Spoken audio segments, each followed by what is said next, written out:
Il y avait plusieurs personnes posant des questions, et certaines d'entre elles étaient très préoccupantes.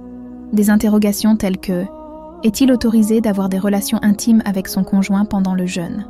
sont certes étranges, mais il est probable que certaines personnes soient simplement ignorantes. Pendant le jeûne, qui va du lever au coucher du soleil, on s'abstient de manger, de boire et même de tenir un langage grossier. De plus, on s'abstient également d'avoir des relations intimes avec son conjoint pendant les heures de jour. Ce qui est interdit et considéré comme haram pendant le jeûne l'est aussi en dehors du ramadan.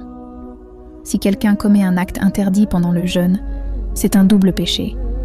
D'abord parce que l'acte en lui-même est haram, puis parce qu'il rompt le jeûne. Il est important de souligner que l'on ne doit pas avoir d'intimité avec son conjoint pendant les heures de jour du ramadan, mais cela est autorisé la nuit. Le Coran précise explicitement que les relations conjugales sont permises la nuit. Il ne s'agit donc pas de s'abstenir de tout contact avec son conjoint pendant tout le mois de ramadan.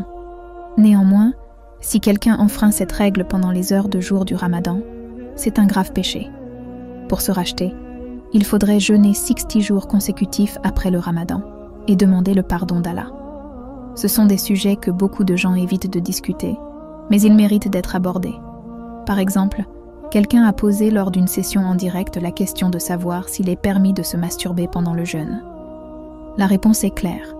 Cela rompt effectivement le jeûne, et il faudrait donc le rattraper ultérieurement, après le ramadan, tout en demandant le pardon d'Allah.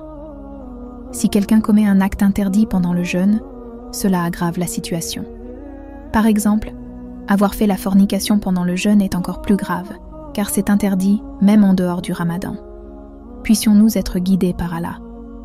Le ramadan est une période où l'on doit renforcer notre relation avec Allah, prendre nos engagements au sérieux et nous engager dans une pratique religieuse plus intense, même si c'est simplement par la prière. Une question se pose alors.